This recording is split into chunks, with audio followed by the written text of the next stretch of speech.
Hello and welcome students, Gyanjyoti coaching সেন্টারের পক্ষ থেকে তোমাদের সকলকে আরো একবার স্বাগত। আজকে আমাদের আলোচনার বিষয় হচ্ছে আদর্শ শিক্ষকের দায়িত্ব, গুণাবলী, qualities and responsibilities of a good teacher. তার মধ্যে থেকে আজকে আমরা রেসপন্সিবিলিটি যেটা রয়েছে, দায়িত্ব, এইটা আজকে আলোচনা করব এবং পরের দিনে কিন্তু আমরা কোয়ালিটিস মানে গুণাবলী যেগুলো আছে সেইগুলো নিয়ে কিন্তু আমরা আলোচনা করব। আচ্ছা, ক্লাস বা আলোচনার বিষয় শুরু করার আগে আমি একটু বলে নিতে চাই, তোমরা যারা আমাদের জ্ঞানজ্যোতি কোচিং সেন্টারের সাথে যুক্ত হতে চাইছো, প্রত্যেক দিন যারা ইউটিউবের ভিডিওসগুলো রেগুলার ফলো করছো এবং ভাবছো যে আমাদের সাথে তোমরা যুক্ত হবে বা আমাদের দ্বারা প্রোভাইড করা ভিডিওসগুলো তোমাদের ইনফরমেটিভ মনে হয়, কিন্তু তাদের জানা নেই যে আমাদের সাথে যুক্ত হতে গেলে তাদেরকে কি করতে হবে, আমি একটা ছোট্ট সাজেশন দিয়ে কিন্তু একেবারে টপিকে ফিরে আসবো। দেখো, তোমরা কর্নারে এখানে দুটো নাম্বার দেখতে পাচ্ছ। এই নাম্বার দুটি হলো আমাদের জ্ঞানজ্যোতি কোচিং সেন্টারের অফিসিয়াল হেল্পলাইন নাম্বার।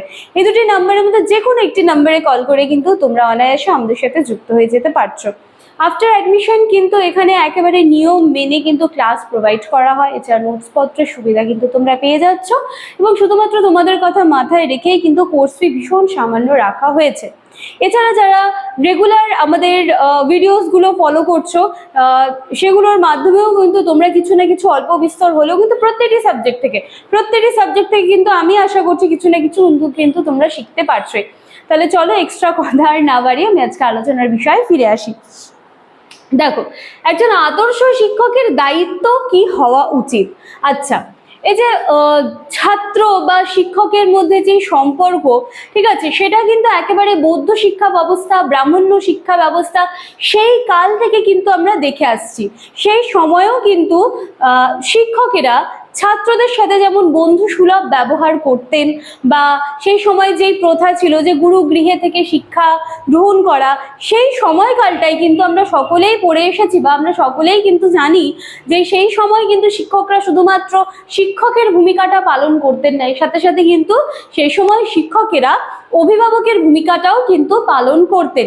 সেই জন্য এই যে শিক্ষক এবং ছাত্রের মধ্যে যে সম্পর্ক বা এই যে শিক্ষকের সেই ক্ষেত্রে দাঁড়িয়ে যে একজন শিক্ষকের কি দায়িত্ব বা একজন শিক্ষকের ভালো কোয়ালিটিস বা তার ভালো মানে দায়িত্বশীল যেই দিকটা রয়েছে সেইগুলো কি, এই বিষয়গুলো কিন্তু ভীষণ চর্চিত একটা বিষয়। তোমাদের সিলেবাসে সেটা প্রোভাইড করা হয়েছে যে একজন আদর্শ শিক্ষকের দায়িত্ব এবং গুণাবলী। তো আজকে আমি কিন্তু দায়িত্বগুলো আলোচনা করব।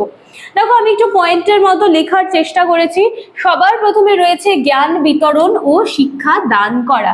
তাহলে একজন শিক্ষক মহাশয়ের সব থেকে মানে মেইন কাজ হচ্ছে কি, তার স্টুডেন্টদের কিন্তু জ্ঞান বিতরণ করা। শিক্ষকের মধ্যে যেই জ্ঞানটা রয়েছে সেটা যেন তিনি সুন্দরভাবে পুরোপুরিভাবে শিক্ষার্থী নামক শিক্ষার্থী যারা রয়েছেন তাদের মধ্যে যে একটা খালি থলে রয়েছে, শিক্ষকের কাজ হচ্ছে নিজের সেই জ্ঞানকে যেন পরিপূর্ণভাবে, একদম সম্পূর্ণভাবে, কোনো রকম খামতি ছাড়া সেই বাচ্চাদের বা স্টুডেন্টদের খালি থলেতে যেন সেটা একেবারে ভরে দেওয়া যায়। তো জ্ঞান বিতরণ করা হচ্ছে একজন শিক্ষকের সব থেকে গুরুত্বপূর্ণ কাজ। এবার এই জ্ঞান বিতরণ হচ্ছে শুধুমাত্র যে পুঁথিগত জ্ঞান বিতরণ হবে সেটা কিন্তু কখনোই নয়। একজন শিক্ষকের থেকে কিন্তু শুধুমাত্র পড়াশোনার বিষয় ছাড়াও অনেক কিছু শেখার কিন্তু থাকে। তো সেটাই বলেছে যে জ্ঞান বিতরণ এবং শিক্ষাদান। এরপরে রয়েছে নেতৃত্ব প্রদান।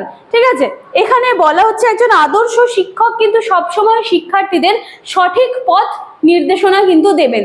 সবসময় তাদের বেটারমেন্টের জন্য কিন্তু শিক্ষকের একটা দায়িত্ব যে শুধুমাত্র পড়াশোনার ক্ষেত্রেই নয়, যে শুধুমাত্র সাবজেক্ট চুজ করার ক্ষেত্রেই নয়, জীবনের প্রতিটা পদক্ষেপে কিন্তু একজন শিক্ষকের গুরুত্বপূর্ণ দায়িত্ব যে সে কিভাবে একজন একজন শিক্ষার্থীকে একজন ভালো নাগরিক হিসেবে যাতে গড়ে তুলতে পারে, এটা কিন্তু শিক্ষকের অবশ্যই একটা গুরুত্বপূর্ণ ভূমিকার মধ্যে আসছে। এরপরে দেখো, শৃঙ্খলা বজায় রাখা। শ্রেণীকক্ষে যদি সুন্দরভাবে শৃঙ্খলা বজায় থাকে তবে কিন্তু সেক্ষেত্রে দেখা যায় যে সেই ক্লাসের বাচ্চারাও কিন্তু পড়াশোনায় ততটাই মনোযোগী হয়। এবং এই যে শৃঙ্খলা বজায় রাখা, শিক্ষকের মাধ্যমে একটা সুন্দর ডিসিপ্লিন মেনটেন করা, এটা করতে করতে কিন্তু পরবর্তী সময় দেখা যায় যে বাচ্চাদের মধ্যে, শিক্ষার্থীদের মধ্যে কিন্তু এই ডিসিপ্লিন ব্যাপারটা খুব ছোট থেকে খুব সুন্দরভাবে কিন্তু গ্রো হতে হতে যখন তারা একটা সময় সময়ে পৌঁছে যায়, যখন তারা বড় হয়ে যায়, তখন কিন্তু একজন তারা সুব্যক্তিত্বের অধিকারী বা অধিকারিণী কিন্তু হয়ে গড়ে ওঠে। ঠিক আছে, এরপরে রয়েছে মানবিক গুণাবলীর প্রভাব।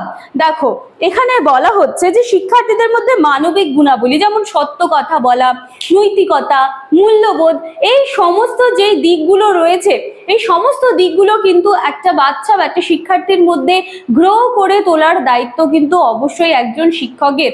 আমি যেটা প্রথমেই বললাম যে শুধুমাত্র পুঁথিগত বিদ্যা দেওয়া কিন্তু একজন শিক্ষকের কাজ নয়, এর বাইরেও কিন্তু আরো কাজ রয়েছে, যেগুলো হচ্ছে সত্য কথা বলা, নৈতিকতা, মূল্যবোধ, বা কারোর সমস্যায় তোমাকে এগিয়ে যাওয়ার যেই মানে কি বলবো মানসিকতা, এই সমস্ত দিক কিন্তু একজন শিক্ষকের দায়িত্ব তার শিক্ষার্থীদের মধ্যে যেন এই জিনিসগুলো খুব সুন্দরভাবে ছোট থেকে কিন্তু যাতে গ্রো করে, সেটা কিন্তু একটা শিক্ষকের দায়িত্ব। আচ্ছা, এরপরে রয়েছে ব্যক্তিগত সামাজিক উন্নয়ন। দেখো ব্যক্তিগত সামাজিক উন্নয়ন এখানে বলা হচ্ছে শিক্ষার্থীদের ব্যক্তিগত এবং সামাজিক, মানে দেখো সেই সামাজিক দিকটা তো আমি আলোচনা করলাম যে এমন ভাবে তাদেরকে ছোট থেকে গ্রো করতে হবে, তাদের মধ্যে এমন কিছু নৈতিকতা বা মূল্যবোধ গড়ে তুলতে হবে যার মাধ্যমে তারা কিন্তু একসময় সমাজের উপযোগী হতে পারে। ঠিক আছে, ইভেন বলা হয় যে বাচ্চারা হচ্ছে ভবিষ্যতের মেরুদণ্ড।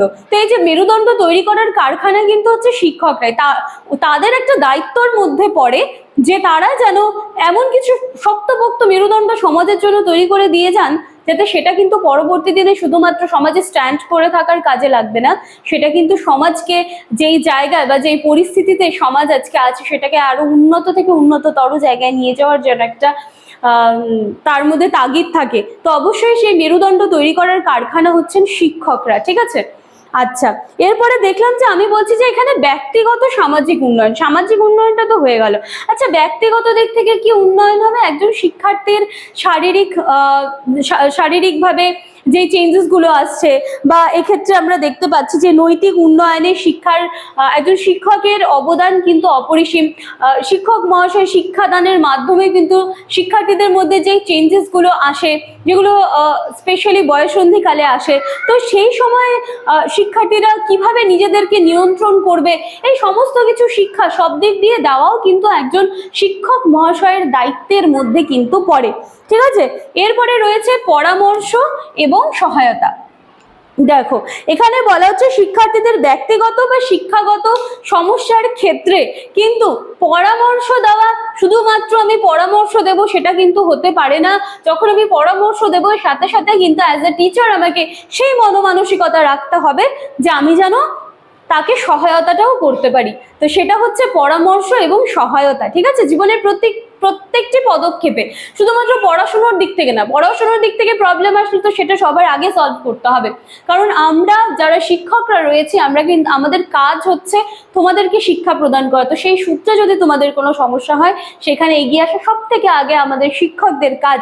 কিন্তু এর সাথে সাথে বাকি জীবনটা যে রয়েছে সেখানেও কিন্তু নানান ধরনের সমস্যা দেখতে পাওয়া যায়। তো সেখানেও কিন্তু একজন শিক্ষকের গুরুত্বপূর্ণ দায়িত্ব রয়েছে যে একজন শিক্ষার্থীকে কিন্তু সঠিক পরামর্শ দেওয়া, এবং যাতে সেই পরামর্শটা সে সুন্দরভাবে কাজে লাগাতে পারে সেই ক্ষেত্রে কিন্তু তাকে সহায়তা করা একজন শিক্ষকের দায়িত্ব। ঠিক আছে, তো এই ছিল আজকে আমার আলোচনার বিষয়। আদর্শ শিক্ষকের রেসপন্সিবিলিটি, দায়িত্বগুলো আলোচনা করলাম। পরবর্তী দিনের ক্লাসে তোমরা কোয়ালিটিস মানে গুণাবলীর উপরে কিন্তু ক্লাস একটা পাবে। আশা করছি আজকের ক্লাসটা তোমাদের ভালো লাগবে, ভীষণ ইজি সুন্দর একটা টপিক, ভালো করে একটু শুনলেই দেখবে এক্সাম হলে সুন্দর করে লিখে আসতে পারছো। ঠিক আছে, চলো কথা না বাড়িয়ে আজকের ক্লাস আমি এখানেই শেষ করছি। দেখা হচ্ছে পরবর্তী দিনের ক্লাসে কোয়ালিটিস গুণাবলী নিয়ে। ততদিন বা ততক্ষণ পর্যন্ত জ্ঞানজ্যোতি কোচিং সেন্টারকে এভাবেই সাপোর্ট করতে থেকো, আমাদের পাশে থেকো। দেখা হচ্ছে নেক্সট দিনের ক্লাসে। Thank you.